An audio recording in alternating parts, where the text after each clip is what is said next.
99% of the time, that SEO becomes the most cost-efficient marketing channel out of any business. And I think that's where it gets a little lost for people that might say it's really hard to attribute success in SEO. With me today, I have Maggie Swift, the real Swiftie. She's the CEO and co-founder of Unframed Digital. Her agency doesn't just drive SEO traffic. They combine it with conversion rate optimization. Now, Unframed Digital manages over 3 million in SEO value for niche brands. Maggie, how are we doing today? I'm good, thanks. Happy Friday.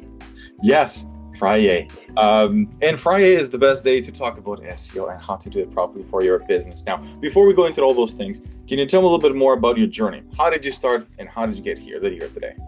Yeah, that sounds good. I mean, I've really been an entrepreneur from the very beginning of time. Even as a child, just sort of always hustling, always thinking of things that I can sell to neighbors. But I was the ad director for a publishing company. I helped build out the digital department there. So I got really hands-on with digital marketing and various channels and how to set it up within a business. And then I've always wanted to own my own business. And so finally talked my business partner into joining me, spent about a year talking her into it. And we kicked things off in September 2019, getting our first couple of clients doing whatever the heck they would pay us for. And then we officially launched the business full time in, I think it's May 2020. Got it. So what was that dynamic? Why did you wanted to have a co-founder? What were the things that you were looking for when you wanted to start this with a co-founder? Yeah, that's a really good question. I think a lot of people sort of overlook the value of having a co-founder. For me, I knew that if I was on my own, things could get messy really quickly.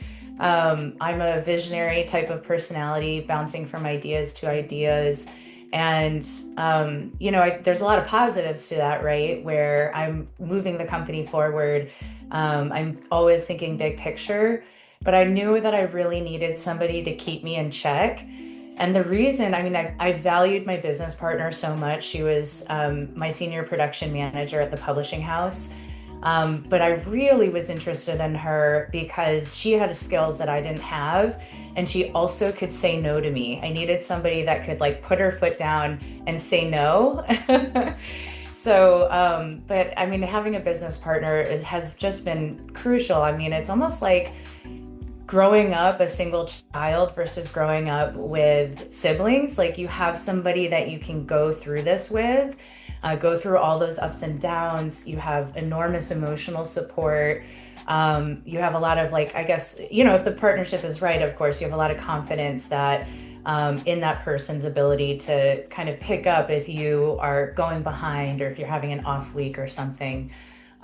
She's actually just left for maternity leave on Monday. So I'm now getting my first taste of not having a business partner, but so far so good. Fantastic. It feels like when someone is planning or thinking to have a co-founder or a partner in these business ventures, the right thing to do is to have someone that complements is basically the opposite. Otherwise, you're doubling the problems, and you found someone that has the opposite skills of what you have. Mm-hmm. They can say no, they can be transparent and honest. So it's not just kind of nodding, and then, playing the blame game. You really have to, it is like a marriage. I think people get into business partnerships very willy-nilly. Even with their friends, they come up with a good idea. With their siblings, they come up with an idea. You really need to treat a business partnership like a marriage, and it's as if you're thinking about signing your entire livelihood up with that person. So it's not only trust, right, that you have to have, you have to fully trust them with everything, but you also have to know how they work, how they communicate, what they value, because ultimately those things are going to come up. And so understanding whether it's going to be, a good match is part of those little nitty gritty things that you don't necessarily think about in the beginning of a partnership or thinking about who could be my business partner. So lots to consider there. There's a lot of great questions that you can ask people. I mean, just even coming up with a fake scenario, like what if this were to happen? How would you react? Or what would you think is a good course of action? You want to make sure that you can be on the same page as much as possible foundationally. And then, of course, you're both willing to work on that relationship as the years go on. It's vital. It's vital to go through those processes and ask those questions, because I almost had a co-founder ask one of my friends exactly how you said, willy-nilly. And luckily he went through one that was pretty bad and he had to dissolve the company. He's like, it was really brutal. He's like, luckily I'm still friends with that guy. But he's like, I wouldn't want to do that. Like, we can be two companies charging each other invoices and we can work together. But believe me, partnership takes a lot of, you need to really think about it.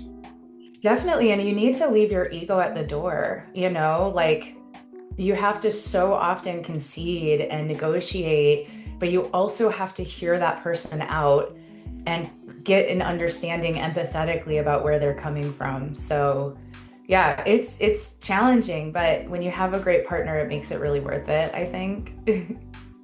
Now, obviously, you guys have put together a fantastic team, and you've been doing this for quite some time. You focused on SEO. From the things you've done in the past, you guys have focused specifically on SEO. What are the greater benefits of having SEO for your business?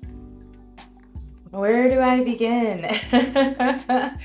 I might be a little biased, but it does feel like, in my experience, 99% of the time, that SEO becomes the most cost-efficient marketing channel out of any business. It's inherently scalable, so no matter how much you pay in your monthly retainer, it doesn't affect the amount of traffic that you're able to drive to the site, sort of indirectly, right? So, for example, when you're paying for advertising, you're constantly having to pay to play in some aspect. The minute you stop paying, your traffic goes away, your visibility goes away. With SEO, it's organic. It's not free because you're still paying for a lot of resources to build that SEO. But ultimately, when it creates that snowball effect, it's just scaling and scaling and snowballing into something else, and you're still paying the same amount in the monthly retainer. So cost efficiency, which equals higher profitability, more trust from users, because Google search engines are the most trusted source of information, other than, I guess, AI is really stepping into that quite a bit.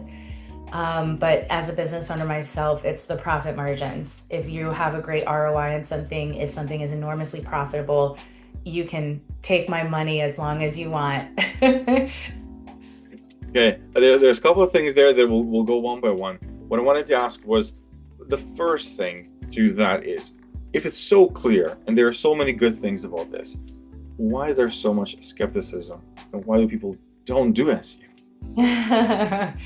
It's a really good question. I was sort of discussing this yesterday with somebody, because it is so successful, and it's crazy to me that people aren't jumping on board with this.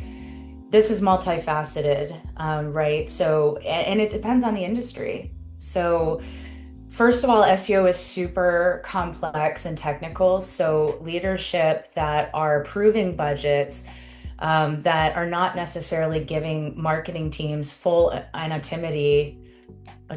Sorry, let's repeat that.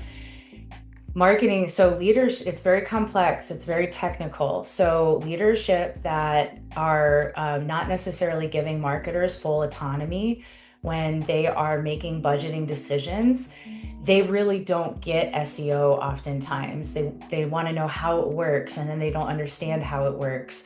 I think also reporting is extremely difficult, and that's something that really is a big gap in the SEO agency. Interestingly enough, SEO is 70% about, give or take, data analysis, yet so many people experience this lack of transparency in reporting. So there's a misconception that you cannot directly attribute SEO efforts to anything that impacts your bottom line. And so that's definitely incorrect. The other aspect to it is that there are a lot of bad players in SEO land. There's people that are selling SEO services, not being transparent to the prospect. They might be selling just one aspect of SEO, but they're making it seem like they're selling SEO. They're selling super small packages, $1,500 a month, $1,000 a month for these large companies. And they're just simply not budgeting enough within that cost to do what it takes to compete in SEO. So a lot of the complaints I get of prospects that I talk to is that the results haven't been there. And my first question is, how much are you paying per month? That they don't know how the agency is getting from point A to point B. They don't know what the agency is doing. So, fill that gap with a strategy plan, a more robust strategy. There's just I think, a lot of negative experiences. And that's one of the reasons why we really wanted to go and start this type of business, because there is that broken brand to SEO agency relationship right now. And we really wanted to be a part of fixing that and really showing people that SEO can be full of integrity. People can be accountable in this industry, and it is really powerful for growing a business more aggressively.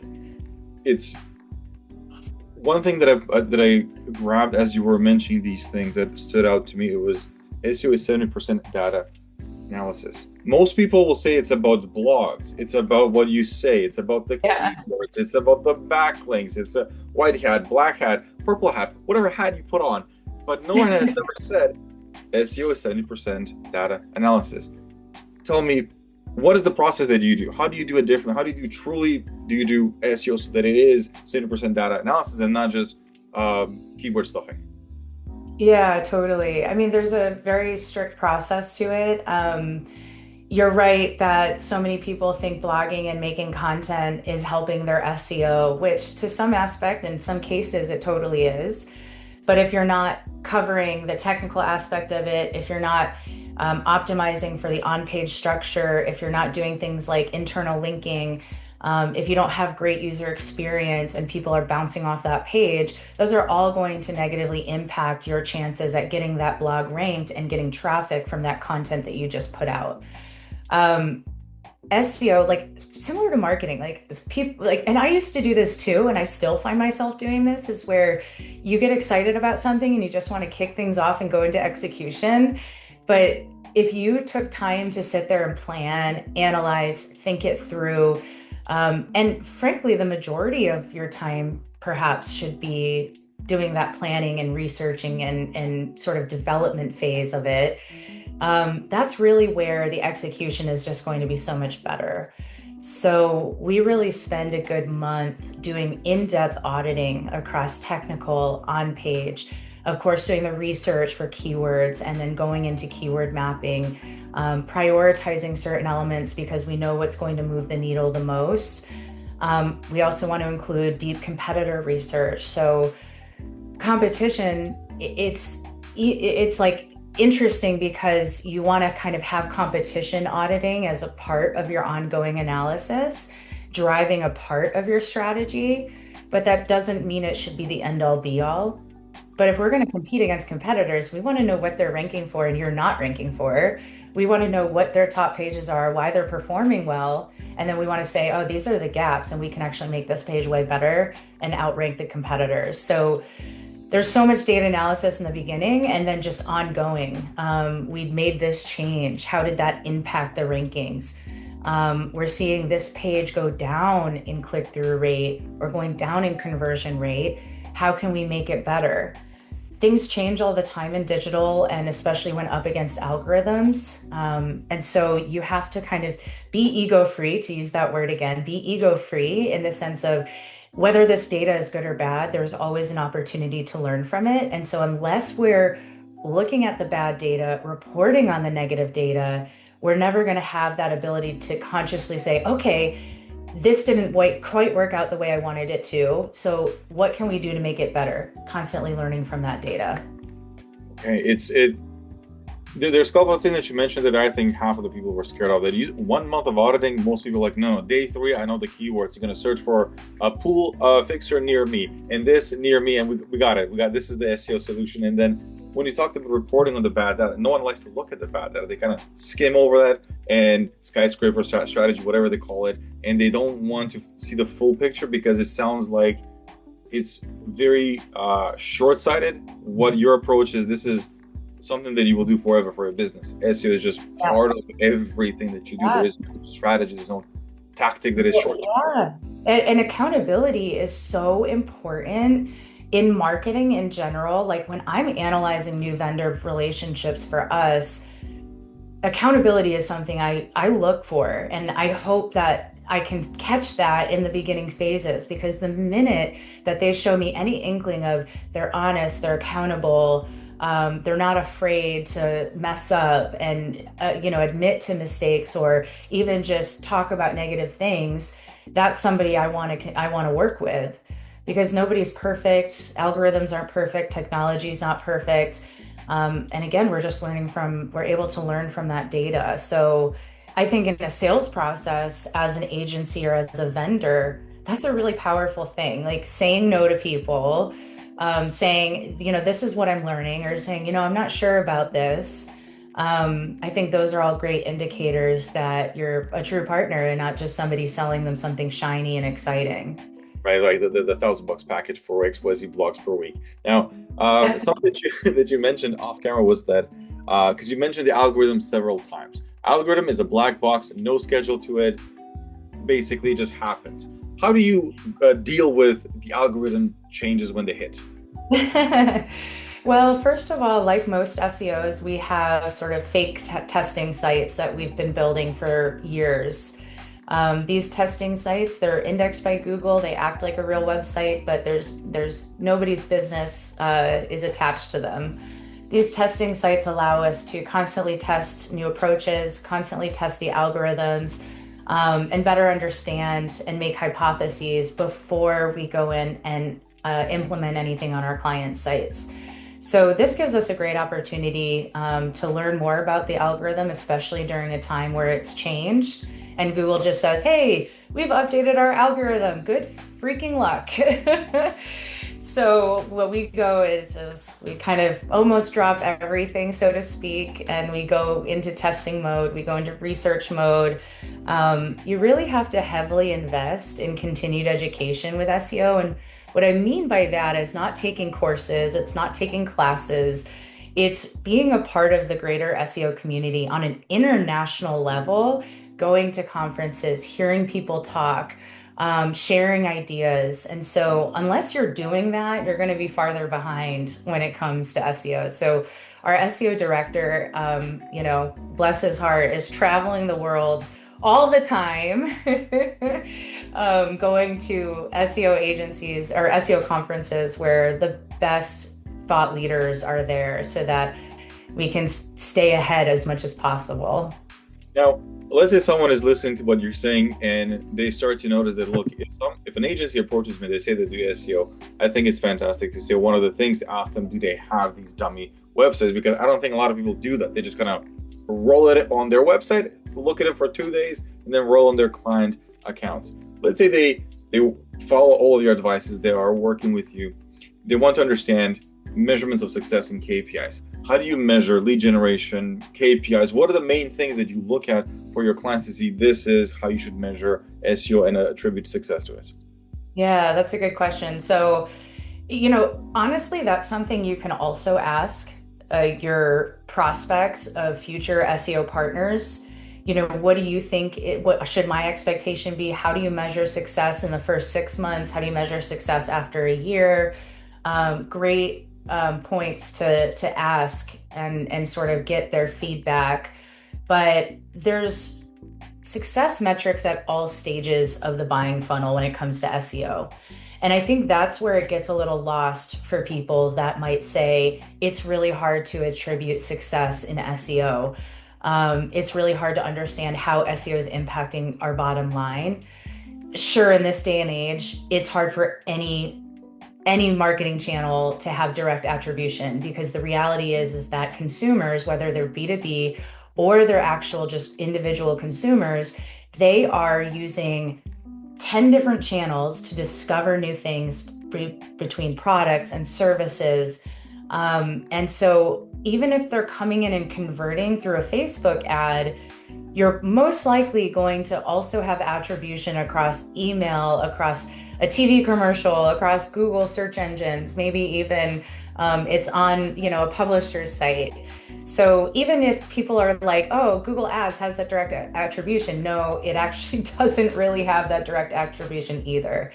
But going back to SEO, when we think about the success metrics, it's all you want to measure all through the different stages of the buying funnel, right? Like even the user journey. If you're looking at top of the funnel, people are coming into your top performing blog post.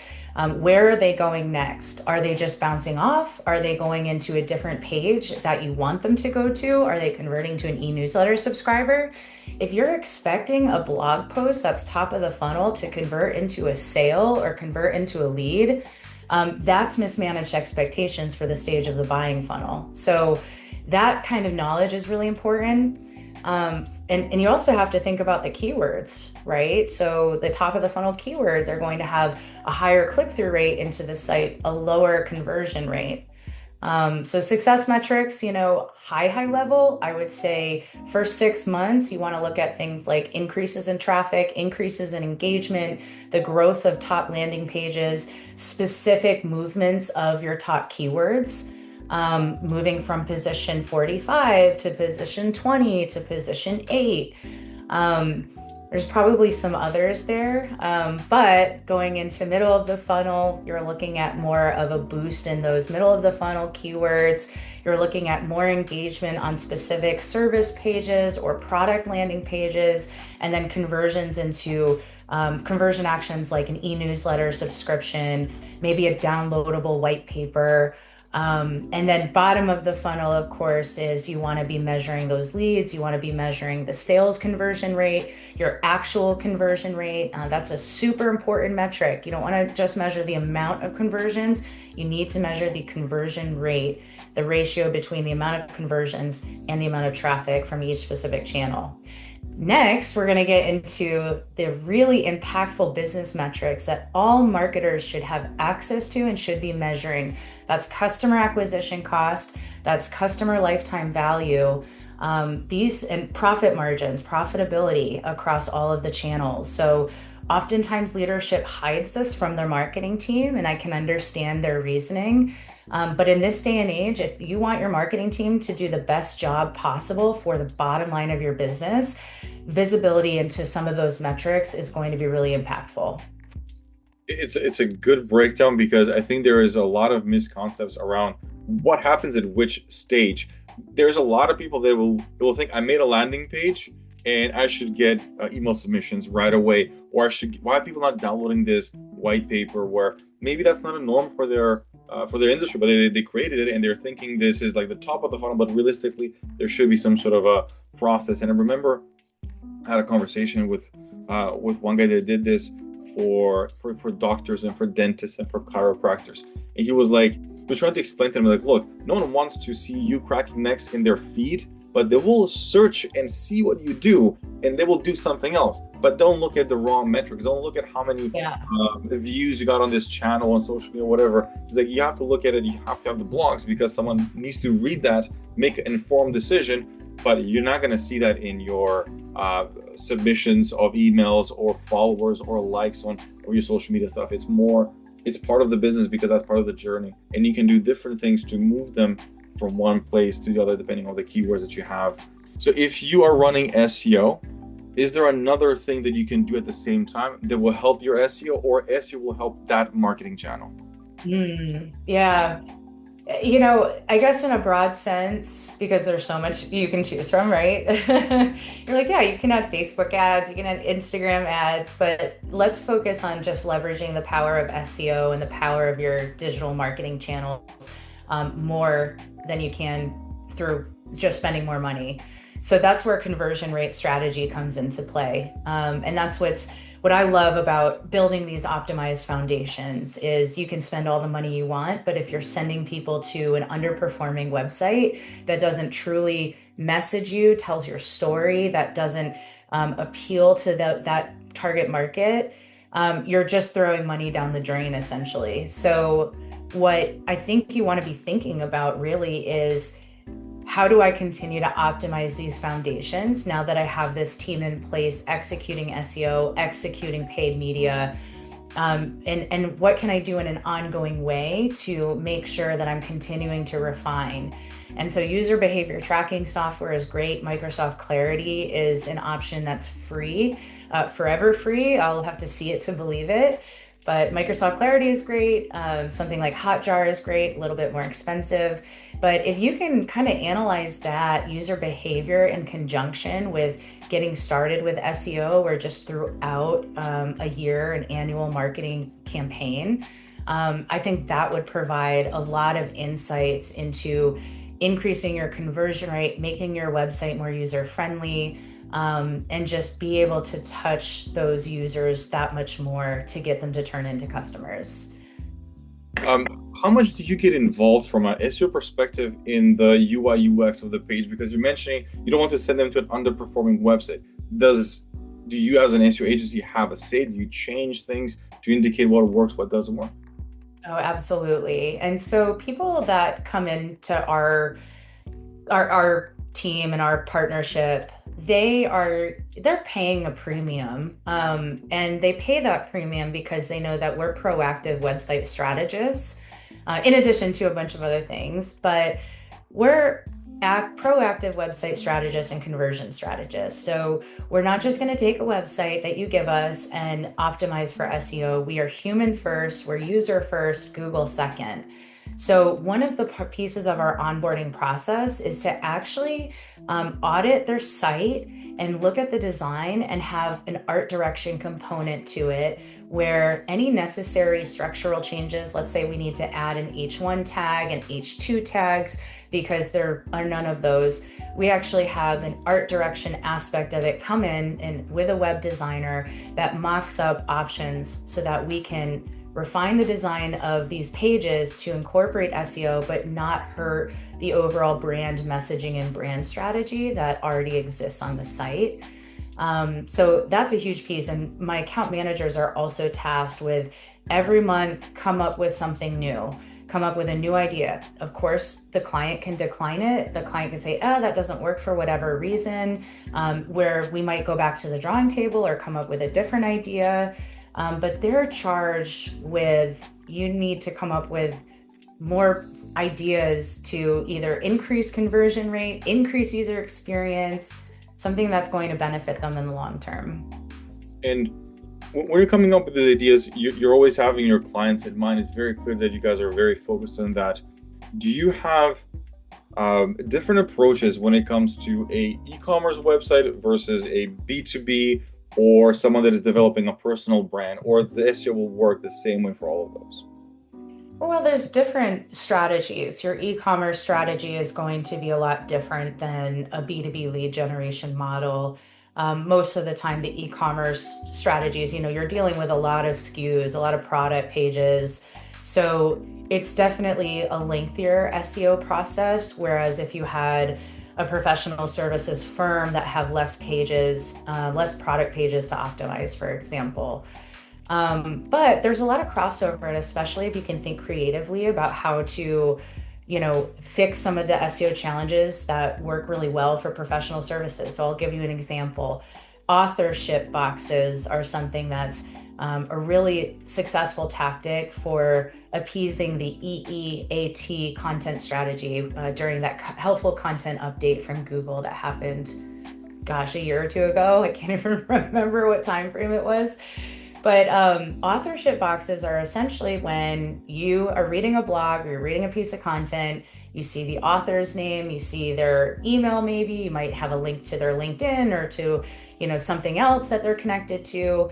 Essentially, Google likes that because it creates this sense of authority that they can measure for the content that you've produced.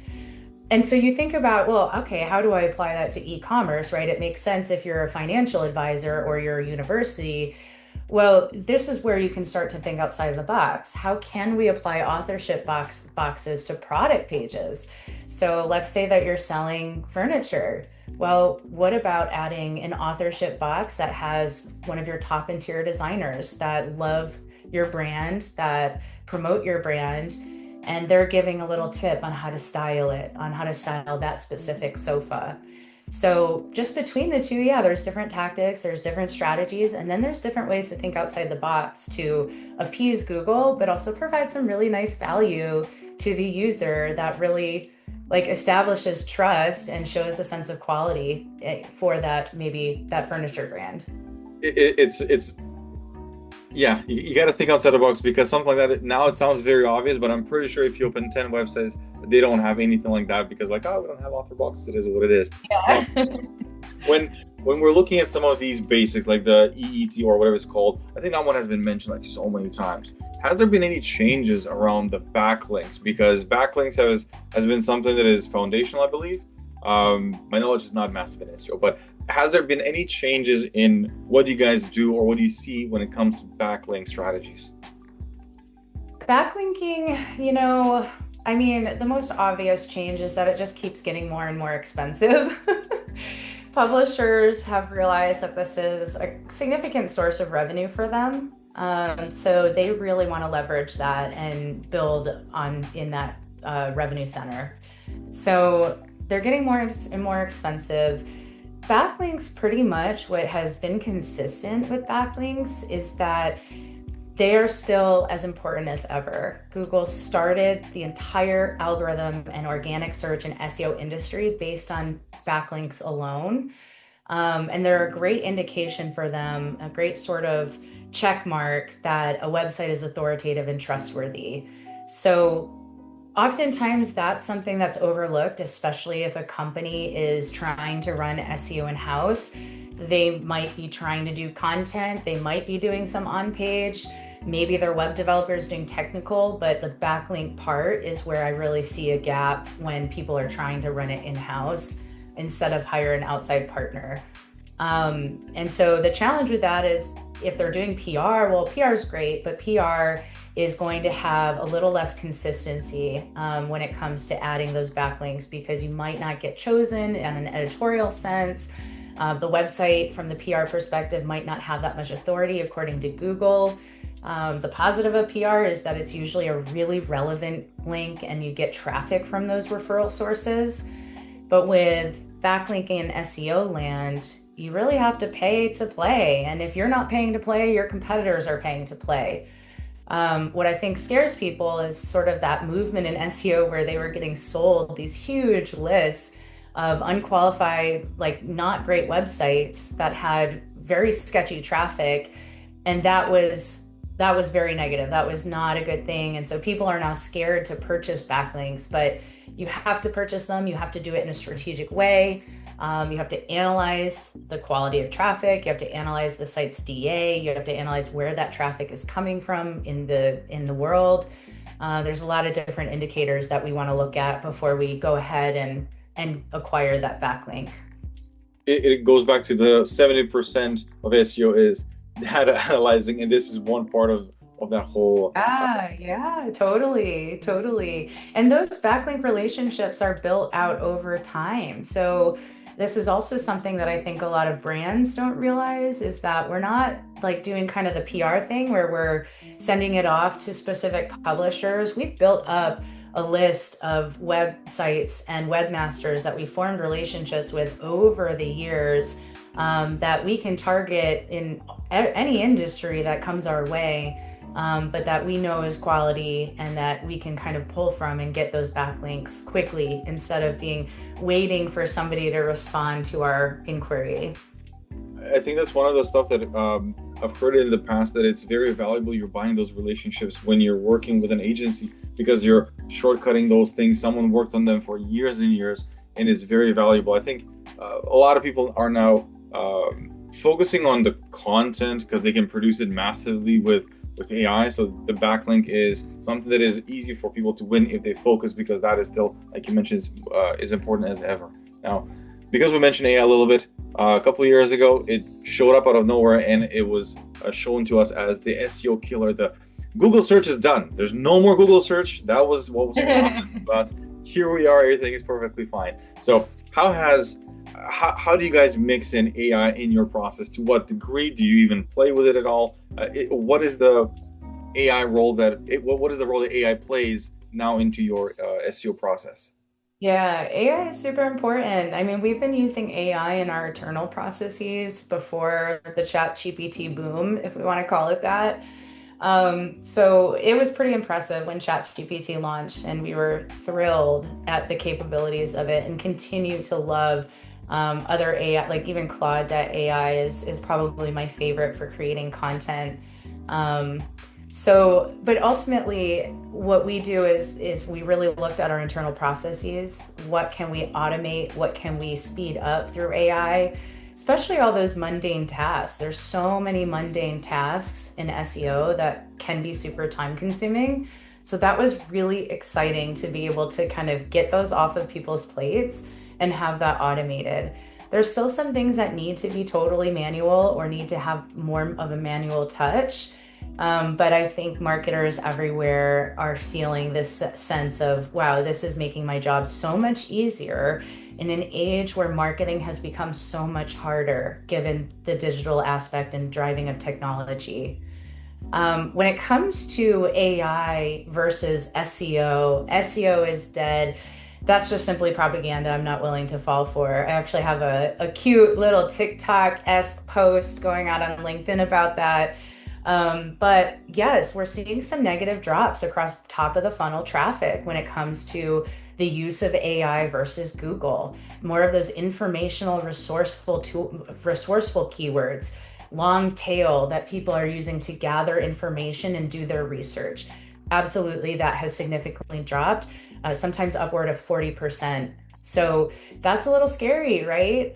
But on the other end, we are seeing increases in homepage traffic. We're seeing increases in direct traffic sources.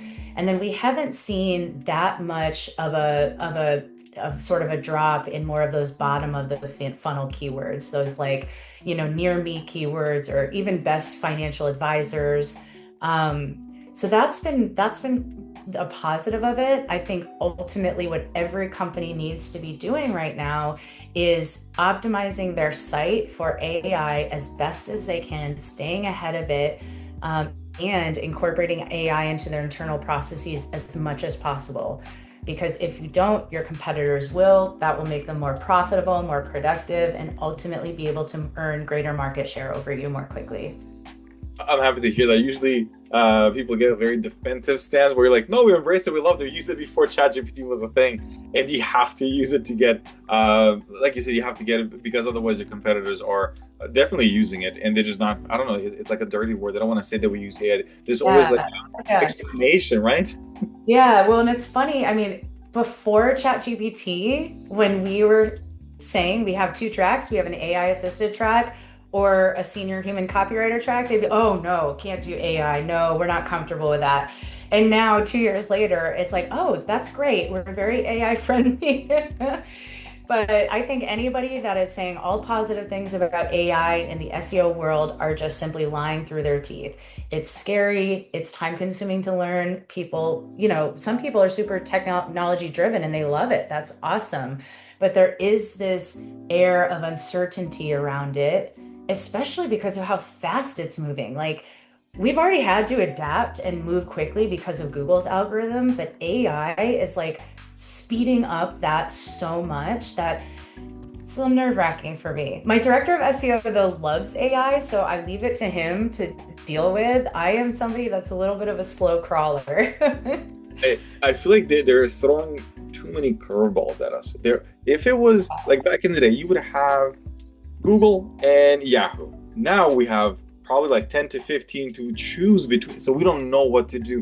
Which one do we go for? What I have learned and what I tell at least like my clients and my team, the prompt engineering is universal. So if you get a hang of that, you can switch models and you'll be fine. The prompt engineering is something Yeah. that I think is the most important piece.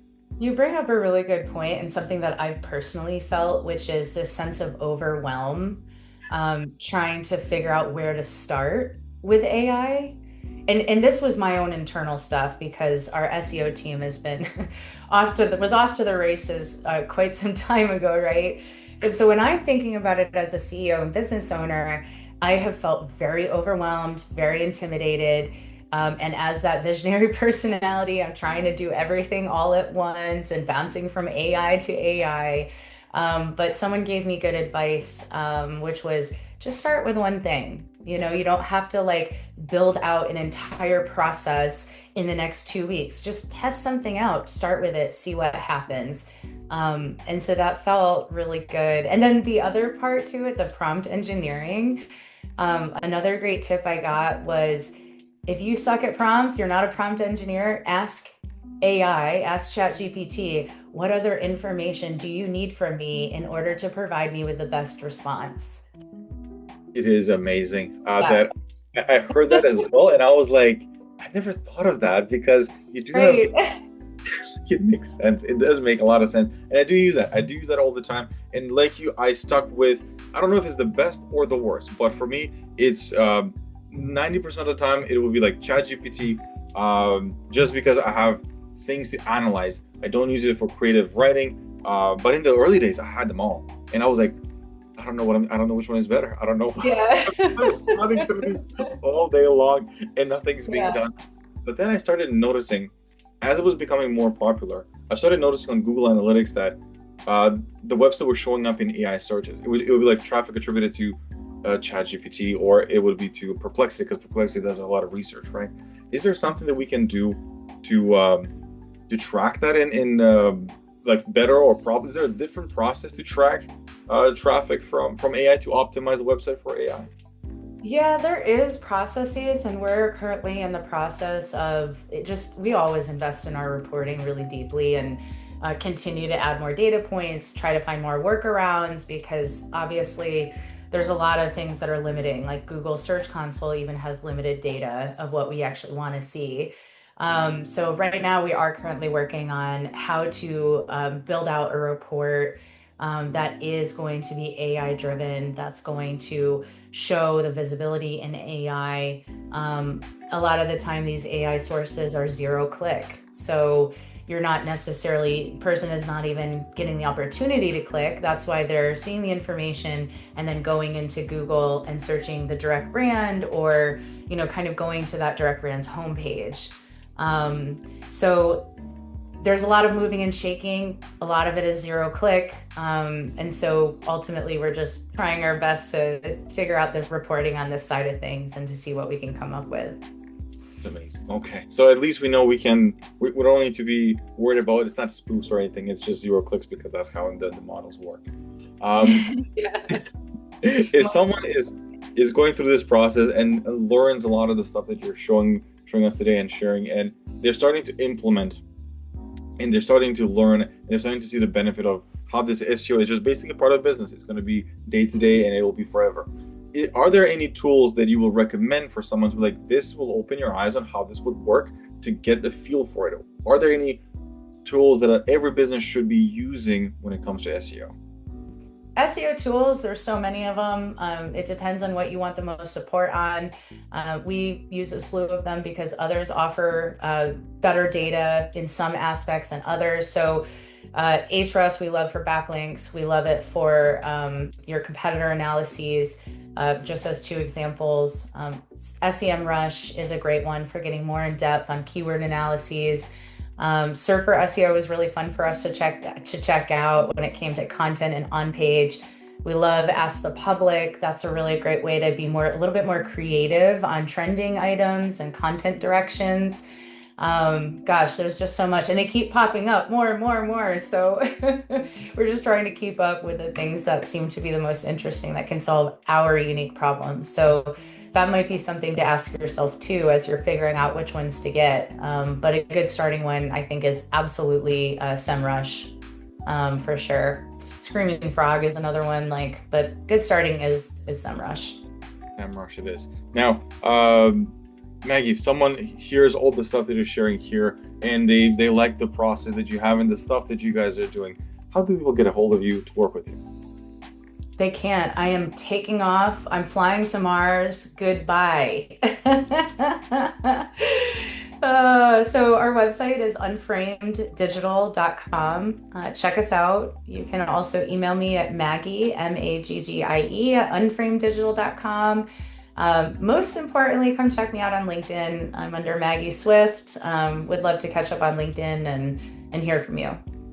Fantastic. Maggie, thank you so much for the time. Thank you for sharing all these things. I hope people take this seriously and use SEO as not a short-term strategy or a tactic. It's something that you will do every day. So I appreciate all the stuff you share with us, and wish you all the success. Thank you, Zivko.